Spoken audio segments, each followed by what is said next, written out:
The morning air crackled with outrage long before I even set foot outside, the distant wail of an ambulance still echoing through our cul-de-sac as neighbors clustered behind yellow caution tape, eyes alight with shock and indignation. My grandfather lay crumpled on the cracked asphalt, sweat mingling with tears as he clutched his shattered arm, bone fragments pressing painfully against his shirt. Across from him stood the HOA's hired muscle-too bulky men in ill-fitting polos emblazoned with the board's crest, smirking and shoving each other, convinced their intimidation tactics were business as usual. At their helm, rocking back on her stiletto heel, was Karen Stubbles, her ample form accentuated by a crisp blouse and pearls, barking orders into her Bluetooth headset as though directing a military operation rather than a petty neighborhood dispute. She pointed at Grandpa and barked. They were trespassing on HOA property. We had every right. The paramedics hovered, helpless faces contorted between empathy and the sterile detachment of repeated emergencies. I felt fury boil through my veins, a white-hot resolve that this moment would not be Grandpa's final humiliation. Clenching my fists, I knew what had to happen next. I spent the following week sequestered in my law office, poring over property deeds, reviewing county ordinances, and crafting a lawsuit that would expose every underhanded maneuver the HOA had employed. On the eve of filing, I couldn't sleep. Images of Grandpa's agony-haunted mutal. I drafted the final paragraphs of our complaint. Charges of assault, battery, unlawful eviction, and racketeering by a private association. But I didn't stop there. A discreet call to a local investor revealed that the land beneath our homes, the very strip Karen and her thugs claimed to police, was slated for a lucrative development deal. With my lawsuit pending, I made an offer.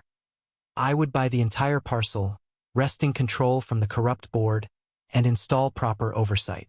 By sunrise, the deed was signed.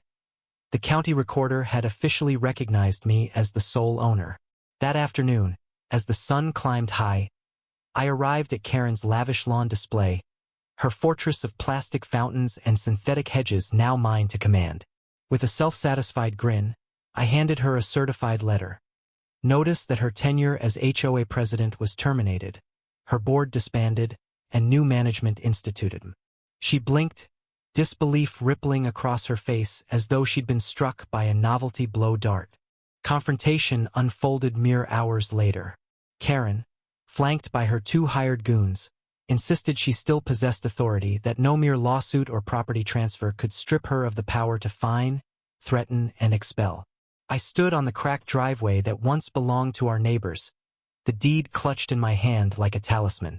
"You broke my grandfather's arm," I said, voice steady but charged. "You assaulted an elderly man, and for that you answer under the law. As of today, you have no authority here. These men," I gestured to the deputies I discreetly summoned, uniforms crisp beneath badges, "are here to enforce that. Gather your belongings and leave." The goons scowled, but the sight of silver cuffs glinting in the sunlight shattered their bravado. Karen shrieked, accusing me of theft, eviction, conspiracy, but her words dissolved into the hum of the arriving crowd, neighbors whom she'd terrorized with parking fines, paint color citations, and drone surveillance. They pressed forward, murmuring support, recounting stories of petty tyrannies that had made their lives miserable. In the swirling chaos, an unexpected ally emerged. Ms. Liu, the HOA treasurer who'd always been quietly appalled by Karen's tactics yet too fearful to speak. She pushed through the crowd, voice trembling but firm, and held up a stack of bank statements. "Here," she said, thrusting the papers toward me. "I've documented every illicit expense, the cash withdrawals for security, the shell companies that funneled HOA dues into Karen's personal account." The revelation landed like a thunderclap. Karen's face paled as neighbors pressed in, eyes bright with the same righteous fury that burned within me. The deputies moved in to take her into custody for assault. Her goons surrendered the moment their badges of authority were validated by county subpoenas. In that moment, the story shifted from a simple eviction to a full-blown exposé of corruption. Cameras flashed, phones recorded every scream, every tear, every speck of red ink on those financial ledgers. As Karen was led away, handcuffed and frantic, the crowd parted to reveal Grandpa, seated in a wheelchair now, arm immobilized but spirit unbroken. He flashed me a crooked smile, pride and relief shining through his pain. Around us, neighbors exchanged embraces, the tension of years of silent suffering dissolving into the crisp afternoon air. I knelt beside Grandpa, whispering that justice had finally come. He squeezed my hand, the fracture no match for the strength of community solidarity. In the absence of Karen's tyranny, plans were already taking shape. A transparent homeowners association with elected officers, fair complaint procedures, and a community fund for repairs rather than petty fines. The transformation felt miraculous. Later that evening, under strings of patio lights in my backyard, I addressed the gathered neighbors and news crews alike. Today we proved that entitlement ends where justice begins. We showed that no person, however imposing, can stand above the law when a community unites. Our victory is not merely eviction or lawsuit, it's reclaiming our shared home and respecting the dignity of every resident, from the youngest child to the oldest grandparent. Cameras rolled as Ms. Liu passed out sign-up sheets for the provisional HOA charter. Grandpa raised his uninjured hand in a victorious wave, and I felt the weight of years of silent resentment lift. When the live broadcast concluded, the anchor posed the final question. Was this justice served, or did they go too far? I turned toward the lens and issued our call to action. Share your thoughts. Was our response justified, or did we overstep? Let us know if you believe accountability or vengeance should guide your neighborhood's future. The question hung in the warm night air, inviting debate, reflection, and the promise of a community reborn. As dawn broke over Maplewood Drive's freshly restored facade, the gentle hum of power tools mingled with distant laughter as neighbors reunited to build communal benches beneath the newly planted oak. Its slender trunk no longer alone but encircled by a vibrant mosaic of paver-siege stone handpicked by a different household to symbolize their promise to one another. Children darted between them, tugging at sleeves to hear Grandpa recount the origin of each tile. His broken arm now a badge of honor rather than a mark of defeat.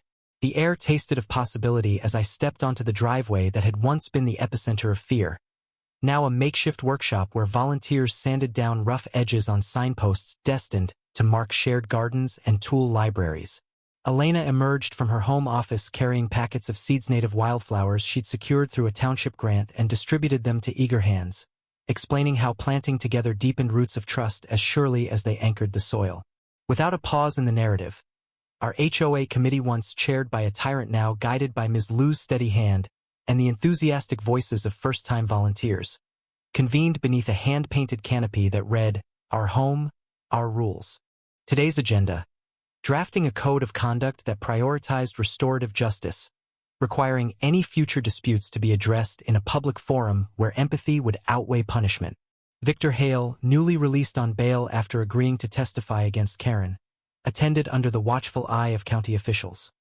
His once authoritative posture now slumped with remorse as he handed out copies of revised bylaws he himself had helped author. When he passed by me, his eyes met mine with a quiet apology, a gesture that spoke louder than any courtroom statement. We nodded in mutual recognition that accountability could pave the way for redemption, and I believed we had passed the true litmus test for justice. Midweek brought an unexpected twist. A feature article in the state newspaper spotlighted Maplewood as a beacon of neighborhood reclamation, quoting experts who hailed our model as replicable across the country.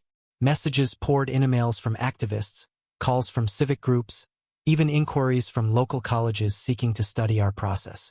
As I read each message aloud at our committee meeting, I felt a surge of gratitude for the moment when anger had transformed into constructive action rather than bitter resentment.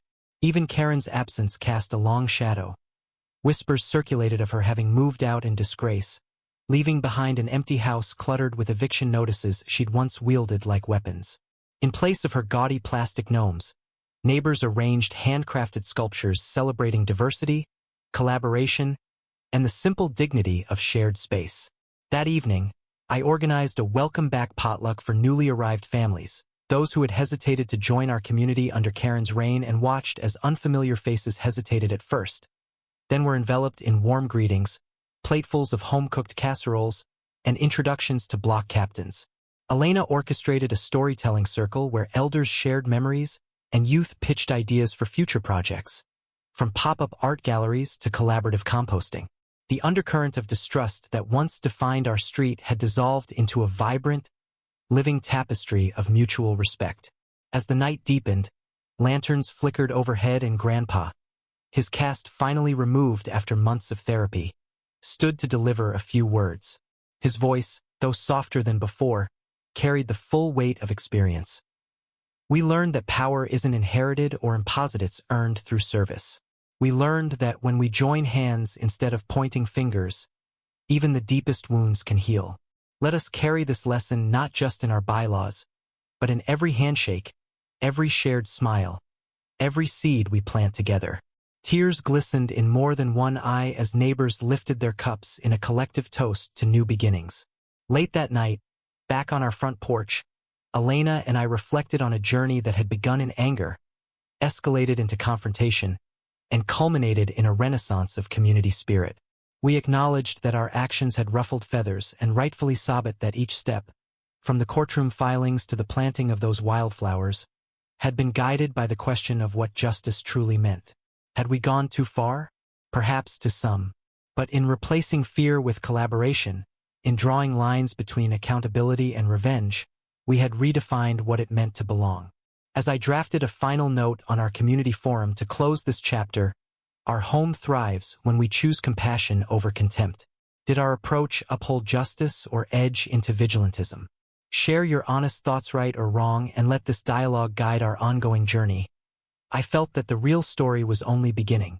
For Maplewood Drive, once a battleground of petty power plays, had become a living testament to the transformative force of unity.